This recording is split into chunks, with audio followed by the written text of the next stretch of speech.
Good evening, and thank you for joining us. I'm Darla Pompilio of Your Tasks, Our Time, Senior Mood Management and Professional Organizing. Our goal for tonight's presentation is to discuss the intricacies that can go into the legal, financial, and healthcare components of the plans that aging parents put in place. Our organization is Senior Services Network of Southeastern Pennsylvania. We started Senior Services Network because most people are not sure where to begin when navigating resources and often don't know what resources are needed until something happens. We are a group of professionals focused on providing services to seniors. Our goal is to be one place where seniors, caregivers, and families can have access to service providers in the southeastern Pennsylvania area. So tonight, I'd like to introduce both of our speakers. First of all, I'd like to introduce Dave Emery of Planning Capital Management. Dave Emery is a senior financial planner with Capital Planning Management and has provided wealth management and financial planning services to clients in the Philadelphia area since 1997. Dave's financial planning practices focuses on the sandwich generation, those between the ages of 45 and 65. That are financially balancing, raising and educating their kids, planning for their own retirements, and helping their aging parents. He has helped many families transition into retirement life and helped aging parents transition to retirement communities. We also have Kim Sager of the Bridges of Warwick. Kim Sager has been with the Bridges of Warwick since 2015. And as the first employee of this community in Bucks County, Kim was able to forge relationships with the community at large, including schools, churches, and civic organizations. Kim has worked with seniors for over 30 years in New Jersey, New Hampshire, and Pennsylvania. So before we get started, or before our speakers begin, I want to invite those who have questions for the panelists to please add those questions to the chat. After both speakers have completed their presentations, we will go to your questions. And with that, I'm going to turn it over to Dave and to Kim. All right. Well, thank you, Darla. Really appreciate that nice introduction, and really think that the presentation we have this evening, that people pick up a lot of nice little pointers. So, as Darla said, there's three areas we're going to talk about. We're going to talk from two different perspectives. One from my perspective of from the financial side of things, and then Kim's from the actually being in the continuous care retirement community marketplace from her perspective. So I guess right as we get started here, most families that I've seen kind of assume that their aging parents have a plan, and the aging parents kind of assume that the kids know what the plan is, and a lot of times that's not the case. So we're kind of going to go through three different areas at a high level. We're not going to go deep, but just to kind of talk through some of the things to consider, and also kind of maybe share some stories along the ways. You have anything to add there, Kim, before we get started? No, you did a great job. I think we just want to make sure that folks know the importance of having these family meetings and how helpful it can be as your parents get older and you're trying to help them navigate what's best for them. So no, it's great. Good. So good. So maybe we'll start. So when I've had family meetings, I focus on three areas. The first being legal, the second being financial, and the third being healthcare. So we'll kind of talk through each one of them today. So with legal, the one big thing to kind of ask your aging parents is, what kind of legal documents do they have in place? And by that, again, I'm not an attorney, but most people have either some type of a will, power of attorney, and healthcare directives. And each of these documents calls out people that to have roles to help facilitate those documents. And maybe we'll just kind of talk through each one of them. A will, the person that has has a role in that is the executor of the will, and that's the person who facilitates when somebody passes, facilitates handling the settling of the estate. And I guess the one point I wanted to make with that is a lot of times people don't realize within some wills that whoever's the executor of the estate, that there is work involved with taking care of that, and oftentimes it can be quite a lot of work. One of the areas I see families not noticing is that sometimes the executor of the will can get paid for performing those services, and sometimes family members may or may not like, that might be a surprise. So that's one area. So Kim, have you seen anything with regards to wills, or maybe not as much? Not as much in my job, because we just kind of care for folks while they're still with us. But I do know it's a contentious. Families can get ugly, and you want to make sure that everything is spelled out properly. And we've heard some horror stories around here after loving families have read the will, and all of a sudden things go south. So yeah. Yeah, and sometimes wills are written at one point in life, and then they're kind of put away, and many years go by, and sometimes the roles of those who've been named, potentially change. Sometimes people may not, may move across the country, may pass. So it is good to review a will periodically to see if it is current with regards to the wishes of your aging parents. So that's one document. The other document they should have is a power of attorney, and that is a document that basically, if a party cannot act on their own behalf, they name somebody else to act on their behalf regarding their financial matters. And one of the things, a lot of times in married couples, they'll name a husband will name the wife, and the wife will name the husband, and that's fine. I had a client though with the wife named the husband, and the husband had dementia. So that's not too good. If the wife needed somebody to act on her behalf, then that's who the documents would name. So I think it makes sense to think through who makes the most sense to fill those roles. Yeah, I've seen in my case, it's always really important to have a secondary person, and sometimes even a third, and to have, again, that conversation with your children so that they understand who is the financial power of attorney, because that can also cause some disagreements in families. So understanding why we've picked this person and the next person, the bigger the family, the more the challenge can be there. Yeah, that's a great point. And the other point that I'd like to make is that it's a very important role, whoever you name as your power of attorney, because if it gets implemented, that person is, has a lot of power to do, they're supposed to act in a fiduciary manner, but they're the ones making the decision. So you want to make sure you think through the party that's filling that role. Okay. And then the last document that is worth having is healthcare directives. And with that document, that document basically names a party that would act on your behalf should you go, should you need help with healthcare, going to a hospital. And Kim, you may have seen something with that then.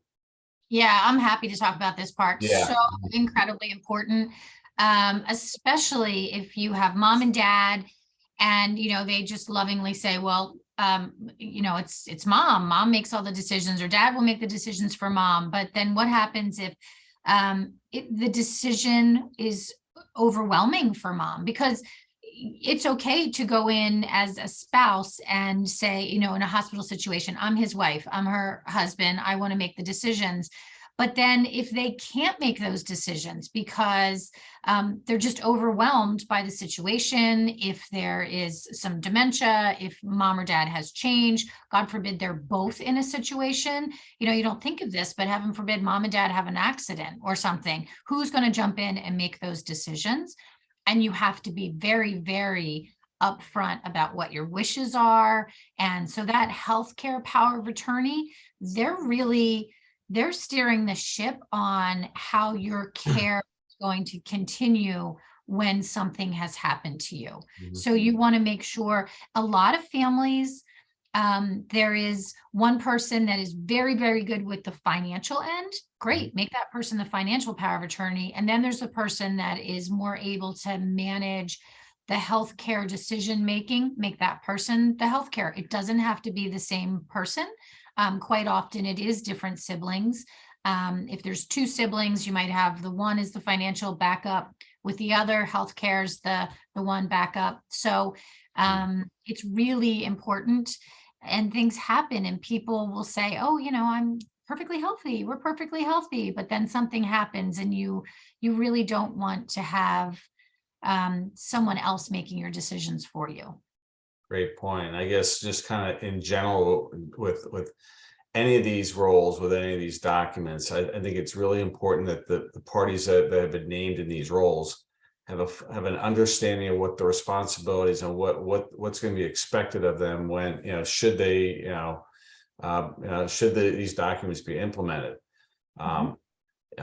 Regarding healthcare directives, I mean, I've been asked, you know, should we name just one person or a couple of people? And that's quite a family. I think it's best to have a conversation within the family to see what makes the most sense. I mean, you know, you can, if you name one person, that one person is the one that you know, makes the decision. If you name two people, then they have to agree on it. So that's a dynamic. So it's something that each family has to, you know, kind of understand. But I think the big takeaway is having these conversations beforehand. So as opposed to having it, you know, during a crisis, just makes so much sense, and it relieves a lot of angst. So So we're talking about the bigger family meeting. And one thing that's important to say is mom and dad need to totally understand that you're not looking to take over. I'm not looking to make, you know, mom and dad are married and they're happy and everything's good. I'm not looking to take over. We're having this meeting because we want to be smart. We want to know what you want. We want to be the best people to carry out what you've planned. And we just want to have backups to mom, backups to dad. We're not taking over. But having these things in place is just going to make things smoother for you if anything comes up and we need to act quickly. right, very good. And then so Kim, when maybe you can kind of share a little bit, what documents do you require when somebody comes to the bridges? Right. So if someone moves to a personal care community, it is really best. I don't know if all communities require it. I know our company does. We do have to have someone that is the power of attorney. We need a financial power of attorney and a healthcare power of attorney because we're dealing with people that are sometimes more frail. And again, we always say to families, and we have people that come to us and they're like, oh, we don't have a power of attorney. Mom's her own power of attorney. Okay, great. But we do need to have a backup in case something changes. We want to make sure that you're both on the same page, that you clearly understand mom's wishes. So we would refer someone to a local elder care attorney so that they could have those documents drawn up, so that we can communicate. If a company is operating under HIPAA, you really need to have those type of documents so that we can share their healthcare information with their family. Great. Well, good. So that anything more on legal that you can think of there, Kim? That's pretty much when I have family meetings. It's at a high level. We talk about those three different documents and the roles, and that's pretty much what we do. Yeah, the only other one regarding legal, there is a form that's called a POST. It's a Pennsylvania Order of Life Sustaining Treatment. Hmm. And it's something that can be completed by someone's physician. You can have it in your physician chart. In a community such as ours, you have it in your medical chart, and it clearly outlines and is signed off by the individual, their physician, and their power of attorney, if they have one, with what their requests are, what they want. So, if someone says, I don't want to be resuscitated, then they'd have that DNR so that we would not be, going against their wishes at the end of their life. So that would be the only other document that we come and play with. Yeah, that's good. And all these documents, I mean, like I said, kind of throughout your life, things change. So, if these documents have been all signed by somebody that's 30 years old and hadn't been looked at until you're 70, right? That's definitely, you definitely should look at that a lot sooner than that. But your outlook, different phases in life, your wishes change differently, is what I'm trying to say from what I've seen. Absolutely. And as silly as this may seem, when you have that power of attorney and that will made up, make copies, have a copy that can just be copied. Typically there's the originals are held with the attorney, but make sure that they're in enough hands in the family so that there isn't any, oh, well, we can't find it, we don't know. Make sure that you're sharing that information with as many people in your family as possible. That's a very good point. Maybe not the will. That can be something that you can keep private if you choose, but your powers of attorney, good to have those in multiple people's hands. Exactly. Very good. All right, so let's transition to financial a little bit here. So, when I've held family meetings, a lot of times it's who's there is mom and dad and the kids, and when we come to financial, it's not about what everybody's going to get or as an inheritance. It's more conversation along the lines of what mom and dad have at a high level. Mom and dad may have an IRA, they may have a savings account, they own a house, they have a mortgage. It's just good to know at a high level what the finances consist of, just so that should something happen, you have an idea of what needs to be addressed. And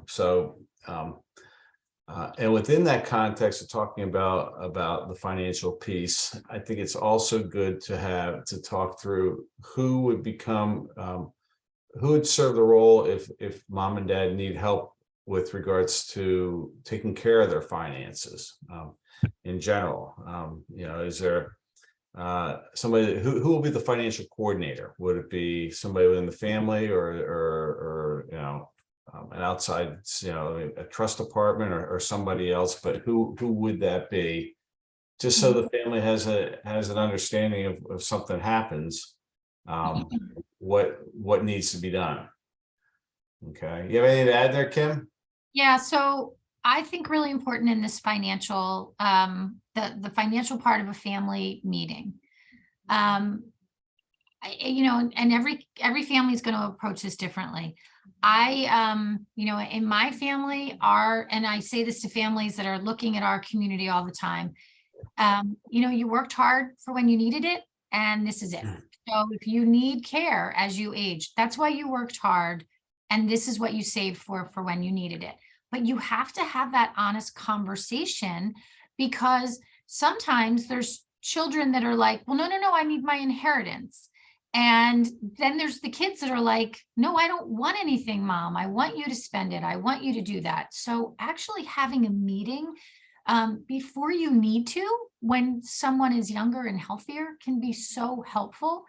And also, I don't need, each family doesn't need to share all of their financial information if they don't want, but give me an idea of what's out there.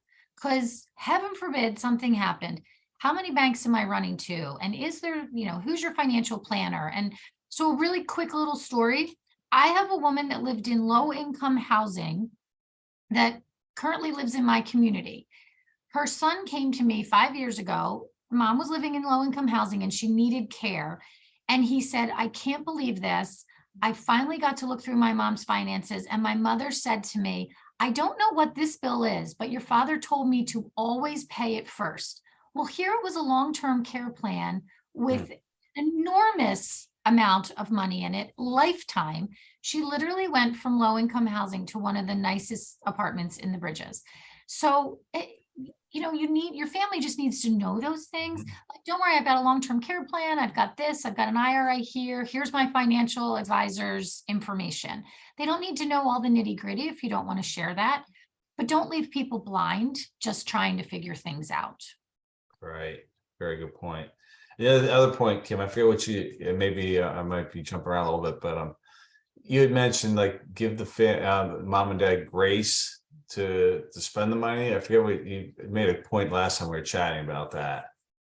Yeah, that it's a generational thing, and some older people, they are just determined that I need to save this, I need to leave this for you, I need to leave this for you.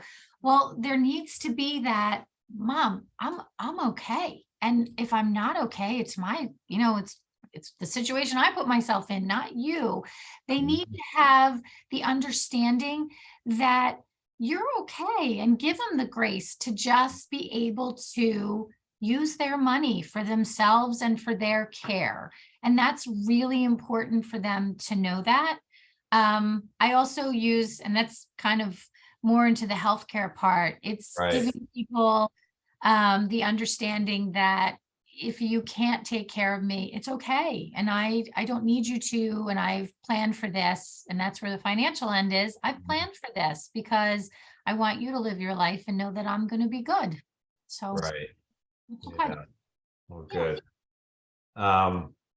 And I guess the only thing other comment I want to make on the financial piece is it makes a lot of sense to make sure that the financial assets are titled in alignment with the estate wishes. And what I mean by that is I had a client once that it was through a family meeting that it came with a binder of all their legal information. They had a will and a trust and power of attorneys and everything. Well, they had paid all this money to have a trust, and then the money they had nothing in the trust.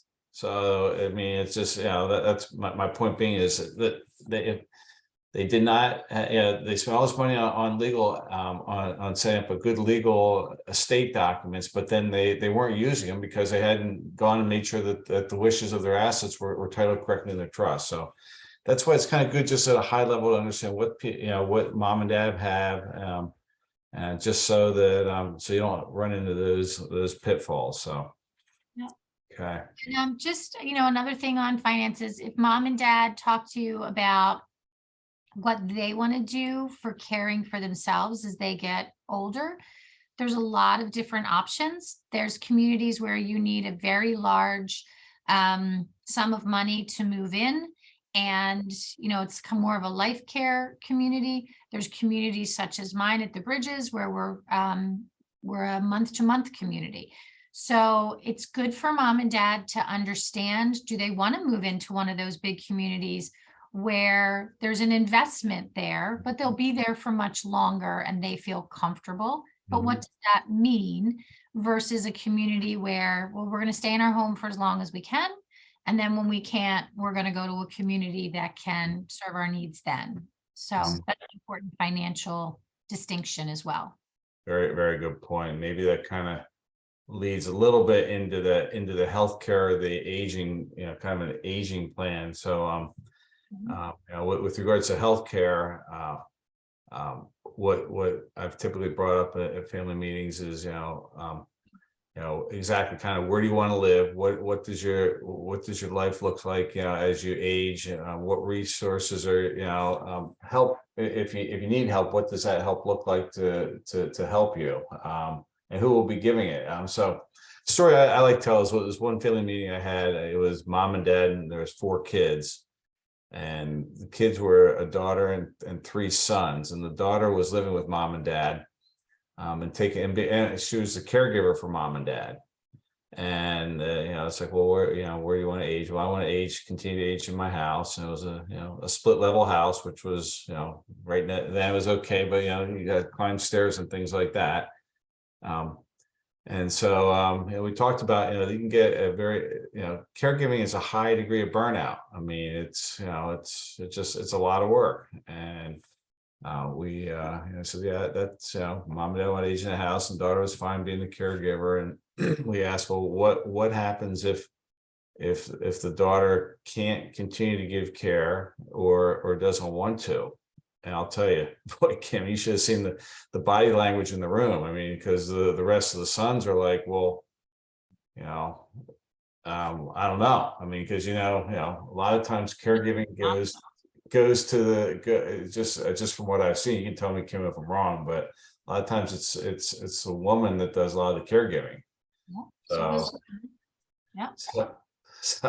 So I think it's good to have those conversations. In that family meeting, nothing was solved, but it was like, all right, we need to think about this. And that, if daughter can't take, because mom and dad were in their late 80s, so daughter was probably in her in her 60s or whatever. So it's something that I think it is important to have the conversation ahead of time, so you have an idea what to anticipate. Right. Yep. Yeah. Because families think, well, we'll just do this and it'll work. And, sometimes families will say, well, we're just gonna build an in-law suite and we'll do this. And things change so rapidly that that's where I say grace all the time. You have to just realize that you might have the best intentions in the world, and you might put a stair climber thing in that split level house, but now mom and dad are totally isolated and they can't get out of the house. And so sometimes you need to understand that your greatest laid plans might not work, and you have to try plan B, and that's okay too. Yeah. So those are kind of the three big areas. Do you have anything else to add on those three areas off the top of your head there, Kim? Yeah, I guess my big thing, just going back to the healthcare part, I think that again, sitting down and having a family meeting can be really challenging. You want everyone to always get along and be on the same page, but that doesn't always happen. And you need to realize sometimes it's very hard for the financial and the healthcare power of attorneys to be the decision makers. But at one point, hopefully not too long before that document was drawn up, mom and dad knew that you were the best to manage that. And you need to give yourself, you just need to know that you're doing the best that you can. And you may have at one point promised mom, I promise you, mom, I will never, ever put you in a nursing home. I promise. And then something catastrophic happens and there's no way that you can care for your mom. And you need to do the best that you can and understand that that's what you're doing. So I think in that family meeting, it's good to say, I'm going to do the best I can. I really am. And I can't make you promises that I'll never move you out of your house, because if you can't get in your house, I can't move you in there. So it's just good to have the conversation beforehand. Doesn't always mean mom and dad are going to remember it. They're not going to be mad as heck with you, but you need to give yourself that grace that you're doing the best you can, and your parents raised you and made you the power of attorney because they trusted you. And that's a really important thing to remember. Yeah, that's great comments. And I guess the other thought I have is, I heard this once at a seminar. They were talking about the whole aging process, and the presenter, it always stuck with me. So when you get kind of later on in your years, I'll say 70, 75 or older, this demographic, they have four things that are on their mind. They're not going to verbally tell you this. It's not all the time, but just understand there's four things that are kind of in the back of their mind. And the first one is they don't want to run out of money. That's one big concern. They don't want to run out of money. So that's one concern. The second is they don't want to be a burden on their family. So, talking about some of the things we just talked about, about having a family meeting, and some of these things you can see how some of it can end up being a burden. So they don't want to be a burden on their family. The third one is they want their life to have had meaning, and they're processing that, and that's a lot. That's they're still processing that, at that age. And the fourth one has to do with faith. If they, whatever faith they are, they want to have a fulfilling faith. So I think it's good to kind of, I try to keep that in the back of my mind when I'm talking with family, people going, with mom and dad, with family meetings, because that's kind of that's a piece of the perspective they're coming from. I think that's that's something to kind of keep in mind. Yeah. Okay, so Kim, anything else? No, I think we're good. I think the only thing that I would add to that is kind of force the issue for the family meeting, and everyone may not be on the same page, and they might not think it's necessary. Mom and dad are fine. What do you want to talk about? Mom and dad getting old? Why do you want to talk about mom and dad dying? Because we're being smart, and we're coming up with at least a rough plan that we all understand exactly what mom and dad want. So it's good. You don't wait till mom and dad are 80 and then go, oh, they seem to be getting a little old. No, start a little earlier so that everybody's on the same plan, and they know what mom and dad are looking for. Yeah. I mean, those that are proactive and just do a little bit of this, maybe not all this, but do a little bit of this, just are much further. It relieves so much stress, and further down the road than those that just react when a crisis happens. Yep. I've sat with a lot of families crying because they didn't have a plan. Yep. So I saw the question that popped in here from Rich Newman, and Darla may have some others, but I just wanted to address this one. It says, are you guys familiar with Pennsylvania's healthcare representative law, which allows people to make medical decisions for someone who is incompetent and doesn't have a POA? Yes, I am aware of that. I think that the POA is very helpful in the situation of multiple children, because you still have the situation, someone needs to make that decision. And you can have families where suddenly 4 kids rush to the hospital for mom and dad. There isn't a power of attorney. And then the argument starts on who gets to make that decision. So I think the power of attorney is just mom and dad making their wishes known. So yes, there is an ability for someone to make a decision, but this is putting mom and dad in the driver's seat of their decisions. So they're making them ahead of time. That's a great question. Yeah. Or a great comment. Thank you. Darla, anything else? Yeah. I do. Did you want to say anything about that, Dave, before I go on to the other questions? No, I think Kim handled it well. I wasn't, I don't have anything to add. Okay. All right. Okay. So yeah, I do have 3 other questions. So first one is, what do you do when all the adult family members are not on the same page? Well, You come work with me. It needs to be mom and dad's decision. And I think that hopefully there's always someone in the family that can say, this is why you do it early. So this is why a family meeting is done early for mom and dad. Again, 70s, even 65, like start having the conversation with your family. So that mom and dad are making the decisions.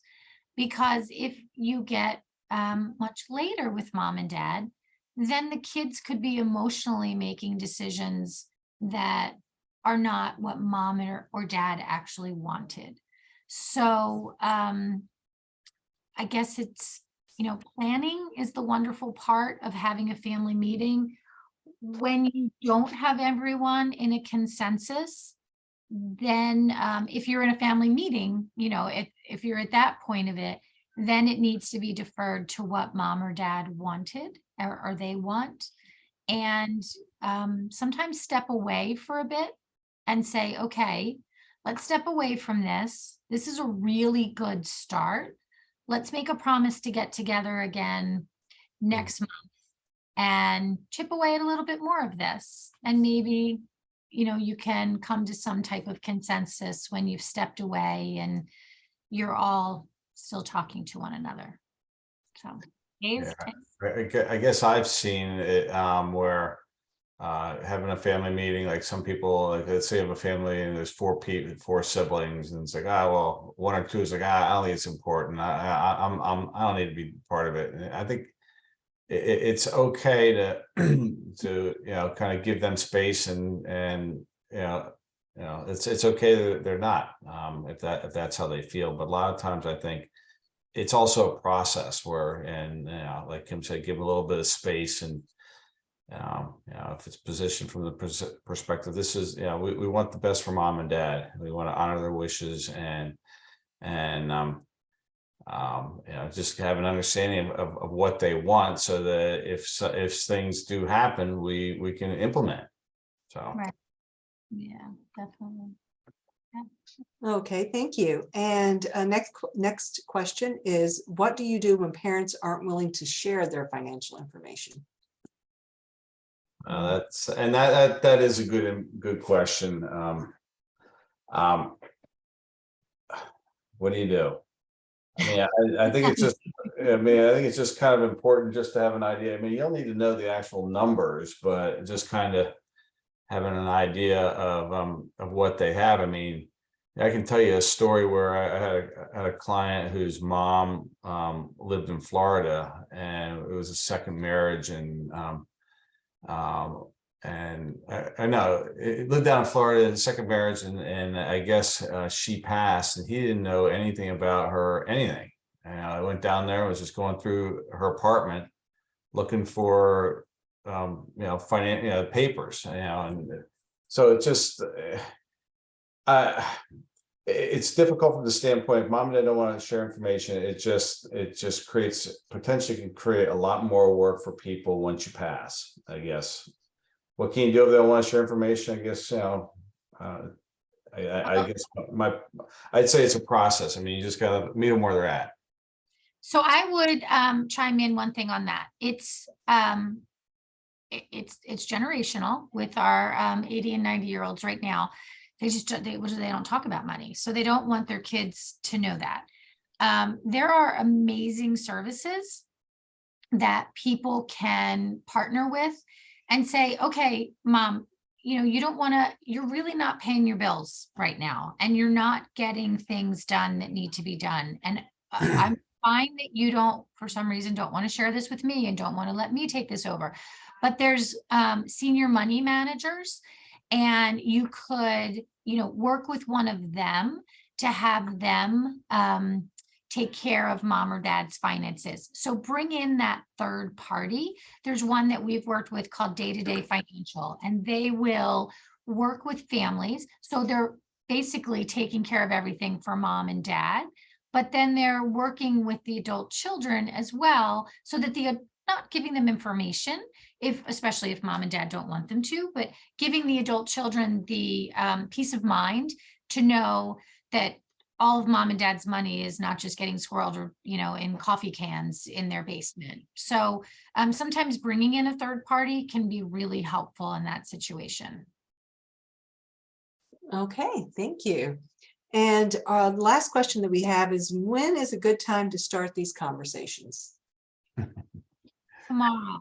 Yeah. So I'd say sooner than later. I mean, Yeah.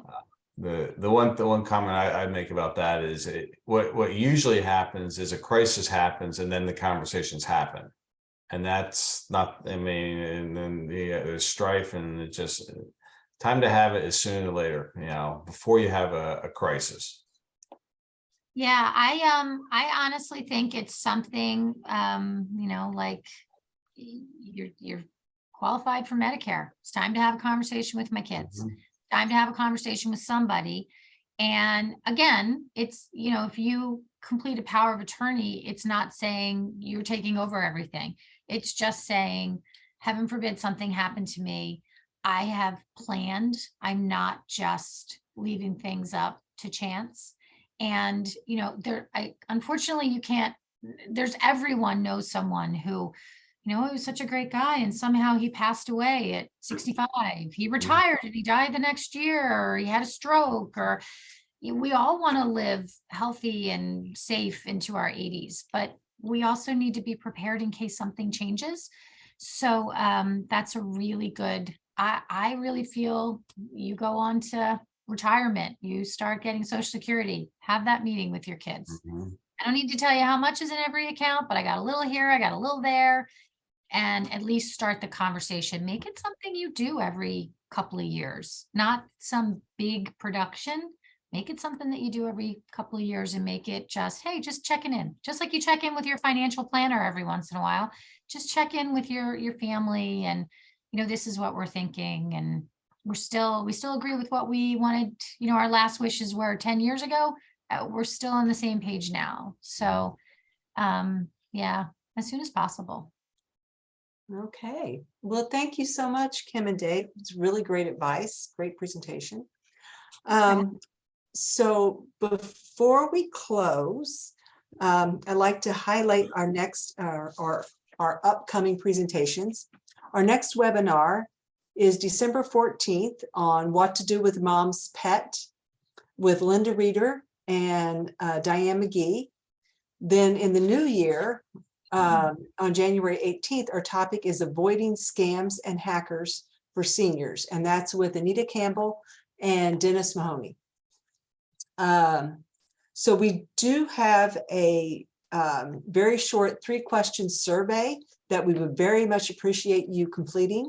This survey will help us plan for future topics and keep us on track for creating content that you want and need.